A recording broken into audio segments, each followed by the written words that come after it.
Buongiorno Ola. Buongiorno. Grazie per essere stato non qui oggi. Oh, grazie mille. È un piacere per me, grazie. Dzień dobry Ola. Dzień dobry. Dziękujemy, że mogła się tu pojawić. Dziękuję bardzo. So welcome Ola. Thank you. Three languages, There are right? 3 languages there. Ola Rafalo, ladies and gentlemen. Wonderful mezzo-soprano. And yes, we'll be talking about opera. Okay. And we'll be talking about you. All right. So how did it happen? Honestly, your story with opera.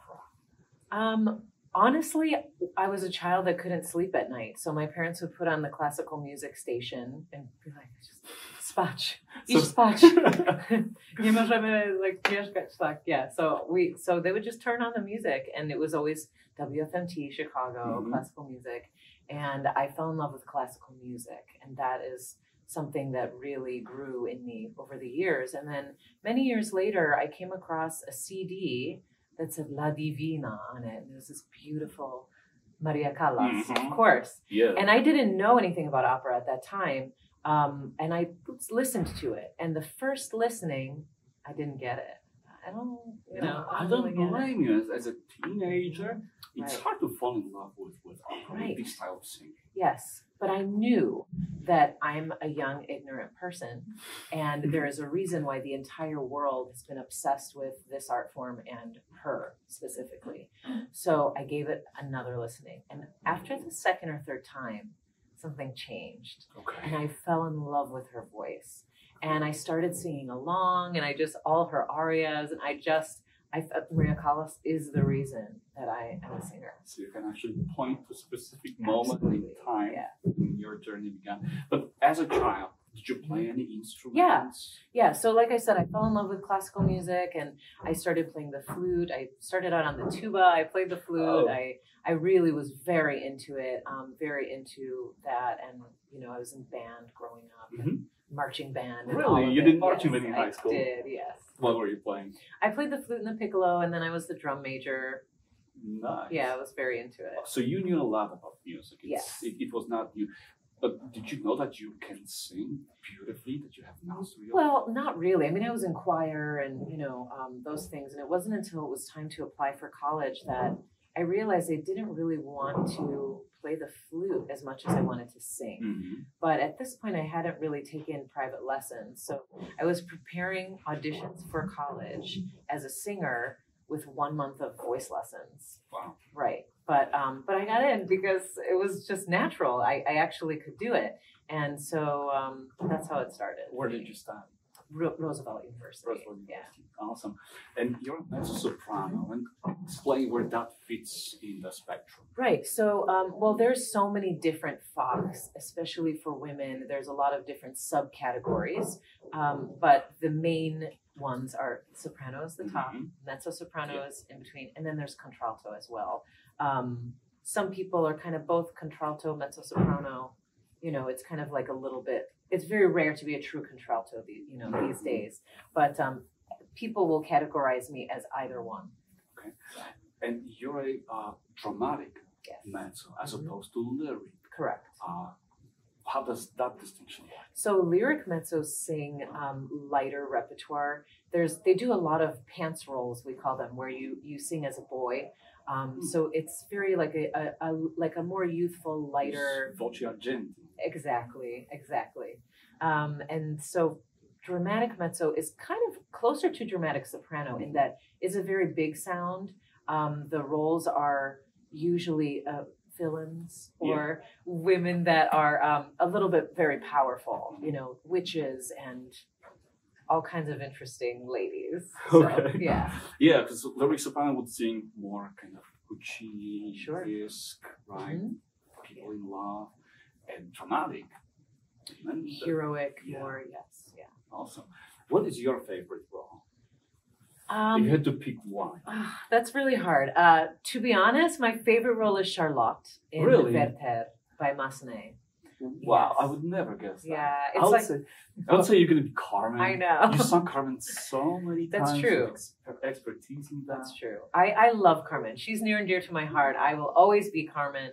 I feel like Carmen, I prepared for Carmen in a way that I didn't for anything else. I studied flamenco with Rosa Mercedes, a famous flamenco dancer. I learned the castanets. I really got into it. I read so many books about gypsies in that time. And the character is very close to my own, I have to admit. So it's a little bit easy for me. I've done a lot of Carmen and I love it. However, who I really feel deeply connected with vocally and musically, and it was such a masterpiece, is Werther, Charlotte and Werther, like the softness and femininity and vulnerability of that character, and the strength, the decisions that she makes, and the progression that she has as a character, this internal, all of it, that it's very much close to my heart. Wow, she's a special character. How much is it required of an opera singer right now? It's not enough to just walk on stage and sing. You have to act also. You have to feel the character. How is the preparation, and what kind of preparation you have to do before singing?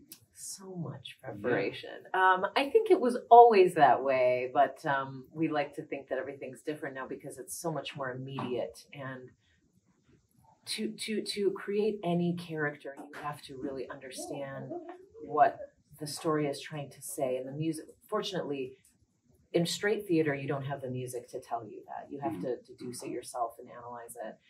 But we have the music to really take us on the emotional journey of the character and explain to us what the text means. So the music really is the deepest part of the story for me. It is the subconscious, it is the psyche, it is all of the anima coming through for the moment, for the character, for the situation.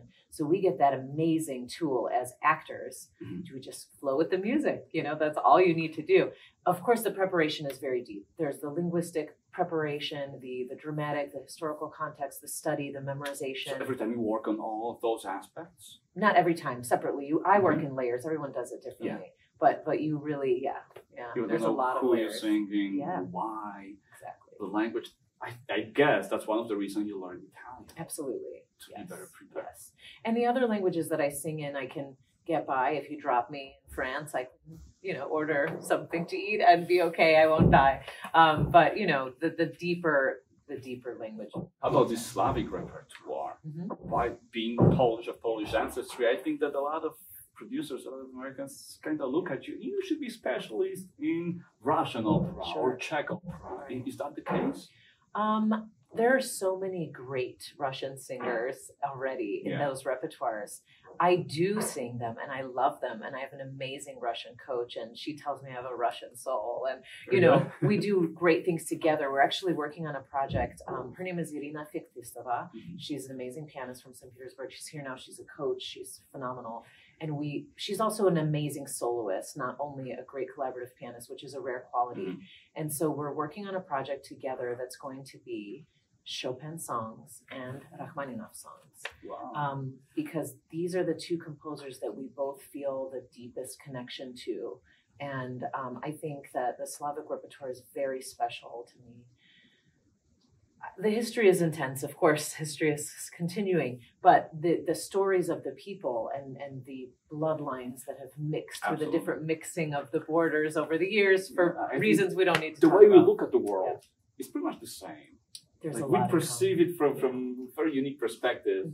Absolutely. And the Slavic rhythms and dances. So I grew up with my background growing up in Chicago, going to Polish school and doing Polish dancing. I started doing Polish dancing when I was 3 years old. No kidding. Which group?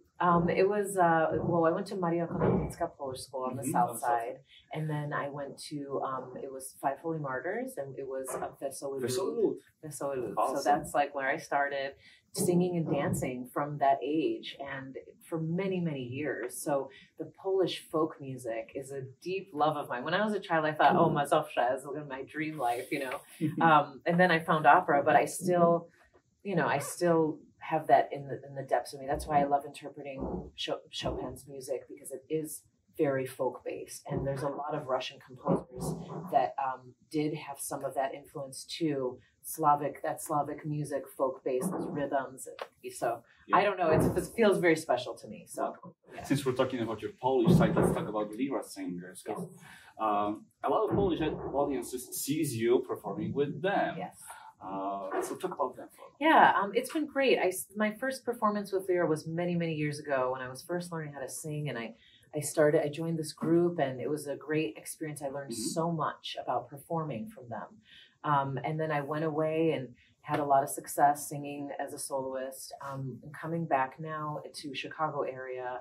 I sing with them occasionally, and it's such a great experience for me because I feel very Polish. I feel very much like, you know, in the song Hej Sokoły, jaką, you know, like bury me in my homeland. You're coming home. I feel like that. Like when I die, I want to be buried in Poland still. I really feel that way. And I just feel very close with the patriotic music and wearing the costumes. Like I feel it's very important to me. So, perfect. Right. So I am going to do an appearance coming up April 28th and May. Sorry, March, April, May. April 28th and May 5th. Okay, let me do that over. Yeah. So I do have a couple appearances coming up with Lira. I'll be a guest artist with them April 28th and May 5th. In celebration of Trzeciego Maja, they're doing some concerts, and I'm going to come in and sing a couple things for that. So awesome. You can get more information, you know, on their website or mine for that. Wonderful. When I talk to musicians and they say about their development into or pursuit of perfection, these are countless hours of practice and working. Is it the same with the singers? Oh yes. Oh yes. Really? It's in a different way because we can't play for 8 hours a day like a pianist can. We have to be really careful with our voices to only do a few hours a day. Or every other day, whatever works for your voice as a physical instrument. It's very physical. It's like being in the Olympics of singing. You have to really train yourself, and vocalizing is as much physical as it is intellectual. So there's a lot of preparation that goes on outside of actually singing. Mental practice, working on the words and the memorization. So yeah, there's a lot of work to do, but not in the same way. How difficult is it on stage? One of the things that one of the conductors pointed out to me, that you don't see the musicians don't see you. You have to interact with other actors, with other singers. What do you feel when you're out there? You prepare so much before you get to that point that it's actually thrilling and exciting. The preparation is so in depth that yes, you can't see the orchestra, but you can always see the conductor, and hopefully you'll be on the same page as much as possible. And you know, but it's very it's thrilling, it's exciting, it's finally everything comes to life. All of these things, like as artists, and part of the preparation is utilizing your imagination to create a character, to act in a way that is authentically real. You know, because I think acting isn't faking. Acting is finding within yourself the emotions of what that character is going through that's very real to you. How would you really feel if that was happening, and bringing that forth? And in the same way, we use our imaginations in such a great extent that finally when you get to the stage, all of that imagination and preparation becomes real. It's so much easier. So it's like the cherry on top of the cake. How much room for expression do you get these days? Can you This is a hot topic. Yeah, it's a very hot topic. Let's go a couple of 100 years back, and the singers could do anything they want with these coloratura moments. They were driving the composers and the conductors crazy. Now, I guess it's different. Don't remind me. So I have a theory about this. I'm going to be controversial, but you know, I think that one of the reasons why they say opera and classical music is in decline nowadays is that we are not allowed to be thrilling anymore. And there were times like people would get in fistfights in New York City on the bus going to the Met over who's a better tenor, Delmonico or Corelli. And they created this sensation because these singers were extremely technical and they did things different every night. They were allowed to be free and be in the moment of the character and the music and find those moments where they could stop time. You can stop time because you have the technical ability to just suddenly hold a note forever, draw it back to the tiniest pianissimo, and find all of this emotion. And that's what takes the audience with you on this journey. It's a visceral experience.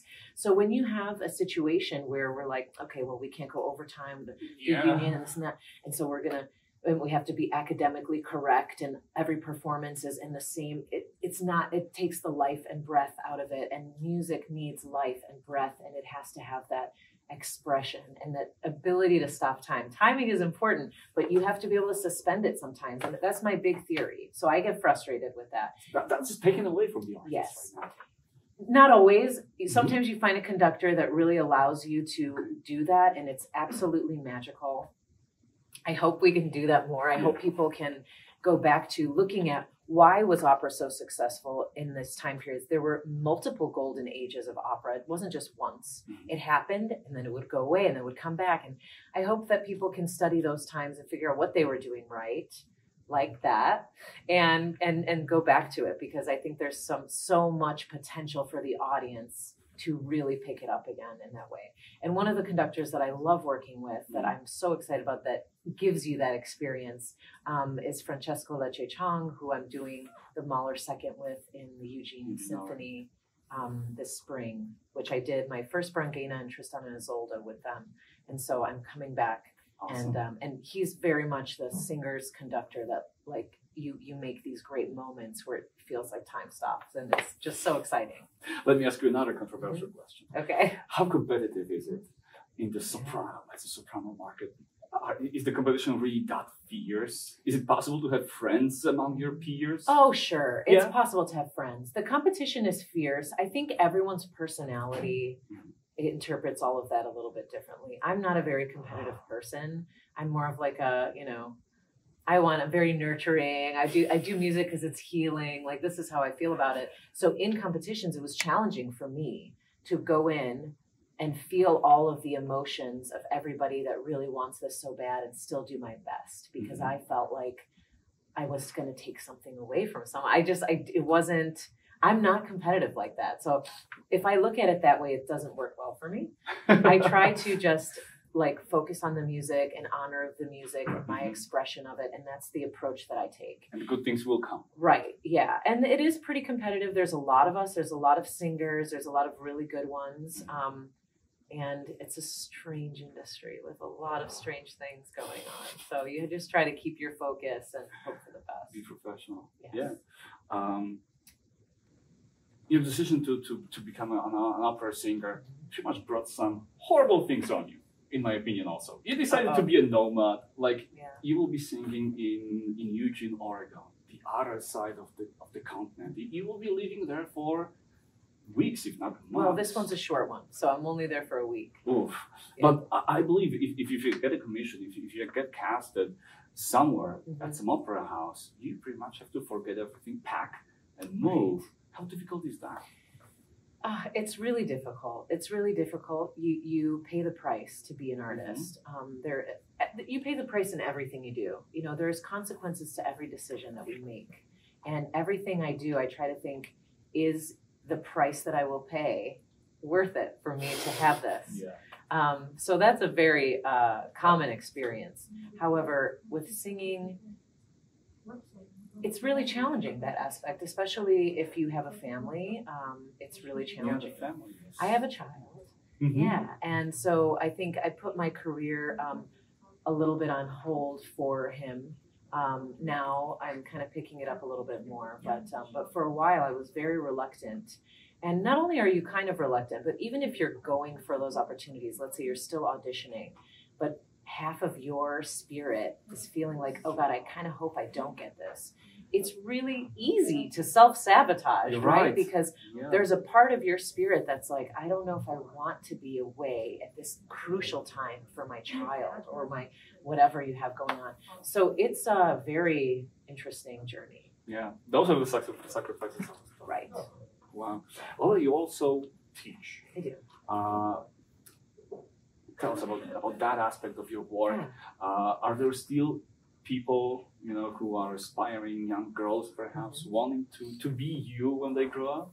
I think there's a lot of people that want to sing, and I love teaching. I started teaching mostly during the pandemic, and I didn't know if I would like it. It was something that I didn't know if I would really ever want to do, but I fell in love with it. I'm very passionate about it. It's exciting to see someone evolve, technically, vocally, to see the progress they make, and also personally, the singing experience, to really get in touch with your voice is so powerful for a person, because the voice is really a representation of taking what is inside of you and being safe enough to let it out, and being strong enough to let it out and express yourself. And it's an amazing journey that people go through once they start to open up their voice. So being able to witness that and be a guide on someone's path with that, personally and musically, has been really rewarding and amazing. And I love teaching. Wow, yeah, awesome. I really like it. And you mentioned before we started recording this interview about the Verdi project. Yes. We all love Verdi. Whoever loves opera has to love Verdi. Sure. What do you have in mind? So I'm working on this passion project, basically. I realize a lot of people don't even know the stories of how this man lived, the contribution he made to society, not only in his great masterpieces, but politically, and what he left behind. And I wanted to explore the deep themes of his music, because it's the composer I've performed the most of in my life. So I'm creating this project that's going to be a multimedia presentation and lecture talking about his life and works. And then it will be punctuated with great moments from his operas, sung by a quartet of singers and piano. And so it will be kind of both educational and performance experience, kind of both. Awesome. Do you have a timeline? When would you like to put this together? Well, I'm working on it now, and then I want to try to shop it around to different organizations and see. I think it will be a great project to present in educational settings, and also just anybody that has a concert series, because it will have all these great performances in it. Best of the best, right? The best of the best, right? Awesome. So that will be Viva Verdi. After Aida, because you will be performing in the choir of Aida's production and lyric, what's next for Ola Rafalo? After this, I will be going to Oregon, as I said, to do the Mahler Second, which I cannot wait to do. I love it. It's an amazing symphony. And then the next piece I'll be doing is in Buffalo, New York. I'll be singing Zia Principessa in Puccini's Suor Angelica. And that's a very, very intense and beautiful opera, and quite an amazing role as well. Wow, awesome. I have a proposal, Ola. Tell me. How about a little duetto? Okay. She didn't know about it. Oh no. Yeah, and I'm gonna make a fool of myself. I have the La ci darem la mano. Oh from my Don God. Giovanni. And All we'll right. show you what's the difference between somebody who cannot sing I'm not warmed up, guys. and somebody who sings Okay. professionally. Ready? You gotta start, right? Yeah, I got to start. La ci darem la mano, la mi dirai di sì. Veni non è lontano, partiam ben mio da qui. Vorrei e non vorrei, mi trema un poco il cor, felice versarei, ma può burlarmi ancor, ma può burlarmi ancor.